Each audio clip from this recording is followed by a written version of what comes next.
அம்பலத்தை அம்பு கொண்டு அசங்கென்றால் அசங்குமோ அம்பமற்ற பார்க்கடல் கலங்கென்றால் கலங்குமோ இன்பமற்ற யோகியை இருளும் வந்து அணுகுமோ செம்பொன்னம்பலத்துளே தெளிந்ததே சிவாயமே ஓம் நமச்சிவாய ஓம் ஓம் நமச்சிவாய ஓம் நமச்சிவாய ஓம் ஓம் நமச்சிவாய ஓம் நமச்சிவாய ஓம் ஓம் நமச்சிவாய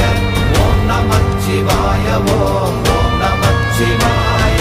அவ்வெனும் எழுத்தினால் அகண்டம் ஏழுமாகினாய் உவ்வெனும் எழுத்தினால் உருத்தரித்து நின்றனை மவ்வெனும் எழுத்தினால் மயங்கினார்கள் வையகம் அவ்வும் உவ்வும் அவ்வுமாய் அமர்ந்ததே சிவாயமே ஓம் நமச்சிவாய ஓம்